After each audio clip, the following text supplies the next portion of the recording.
मेरे भाई, आप देख रहे कि गोश्त के नाम पर मारा जाता है। मैं एक गोश्त की दुकान पर गया, बल्कि कहना चाह रहा हूं बीजेपी वालों को, अब जितने पैदल दौरे होंगे हर गोश्त की दुकान के सामने मेरे को फूल का हार पिनाना। आप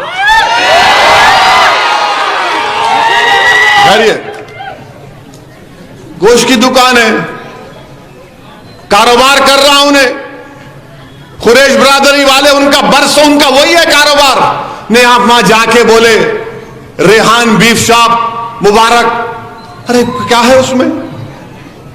मैं इडली की दुकान पे जाके इडली डोसा वड़ा खाया, इडली जिंदाबाद बोले तो तकलीफ नहीं आपको, वड़ा जिंदाबाद बोलूं, डोसा जिंदाबाद बोले तो तकलीफ नहीं आपको। अरे यही तो बताना चाह रहा हूं, ये मुल्क डोसा, इडली, वड़ा, बिरयानी, कल्याणी बिरयानी, चिकन बिरयानी, हलीम सबों का है। कर्ड राइस खाते लोग। यही तो भारत की खूबसूरती है, यही तो मुल्क की खूबसूरती है। और जो खाना चाहता खा ले, बासुअर भी खाते खाओ, मगर आपको सिर्फ यही नजर आता। अच्छा, बात गोश्त की निकली। इलेक्ट्रल बॉन्ड मालूम क्या है आपको? इलेक्ट्रल बॉन्ड सुने? इलेक्ट्रल बॉन्ड यह है कि एक बड़ी कंपनी होती है जो सियासी पार्टियों को पैसे देती, डिमांड ड्राफ्ट समझिए। एक अलाना एक कंपनी है मेदक जहीराबाद में, उन्होंने नरेंद्र मोदी को 10 करोड़ रुपए दिए। बीफ की कंपनी है, एक्सपोर्ट करते हैं, 10 करोड़ नरेंद्र मोदी को दिए, 1.5 करोड़ उद्धव ठाकरे को दिए। और हम एक बीफ की खरीद की दुकान पर मैं गया तो आसमान सर पे उठा लिए। अरे कुछ तो शर्म रखो, तुम 10 करोड़ रुपया लेते एक बीफ एक्सपोर्ट कर रहा हूं ने, यानी तुम्हारे को पैसे मिले तो जिंदाबाद, और मैं गरीब की दुकान पे जाके बोला तो कहां कैसा बोले? अरे क्या कमाता होगा गरीब वो। और हमारे हिंदू भाई में जो समाज कटिक समाज है वो भी गोश्त बेचते। माने आप क्या करना चाह रहे हैं इस मुल्क को? आप इलेक्ट्रल बॉन्ड 10-10 करोड़ लेंगे अलाना कंपनी से, और असदुद्दीन ओवैसी ऐसा बोले, वीडियो डाले। अरे शराब बिकती, हम क्या बोलते भाई शराब की दुकान, हम क्या बोलते मस्जिद के स्कूल के उतने दायरे में मत रखो आप। मैं भी कल खड़ा हो गया अगर बोला मैं कि रमजान में शराब की दुकानें बंद है ना, पूरे के पूरे रोड पे निकल के पागल हो जाएंगे अगर मैं बंद करा दिया तो पूरे शराब के दुकानों को।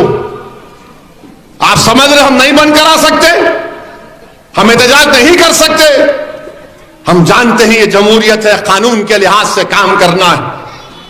आप कौन होते? नहीं, तुम ये कपड़े नहीं पहनना, तुम आरएसएस की चड्डी पहनना, क्या मतलब? अब तो हद ये हो गई कि हमसे कहा जा रहा है भारत के मुसलमानों से कि इस्लाम अगर सीखना है तो मुस्लिम राष्ट्रीय मंच के लोगों से सीखो, आरएसएस के चीफ से सीखो। भाई उनको क्या फजीलतुल शेख है, फिर उनको क्या मालूम? ये इनका असल मकसद है कि शनाख्त को छीन लिया जाए। मेरे अजीज दोस्तों और बुजुर्गों, घुसपैठी बोलना, क्या बोले आज? खासुल खास, वही बोले ना? हाँ, खासुल खास वोट बैंक। मोदी जी, एक इतर भी आता खासुल खास, हम उसको पाया लगाते हम। खासुल खास वोट बैंक, क्या जबान इस्तेमाल कर रहे हैं आप? मगर आप अपने ओरिजिनलिटी पे आ गए।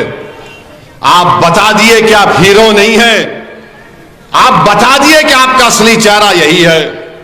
और 13 मई को आपको याद रखना पड़ेगा और अपने एक वोट का सही इस्तेमाल करना पड़ेगा।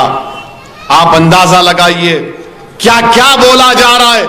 अमित शाह के बोलते कि मैं रिजर्वेशन निकाल दूंगा, मजहब के नाम पे झूठ बोलते अमित शाह बीजेपी, मजहब के नाम पे रिजर्वेशन नहीं मिल रहा। आर्टिकल 15 और 16 में समाजी और तालीमी पसमानदगी की बुनियाद पर सुप्रीम कोर्ट ने दिया है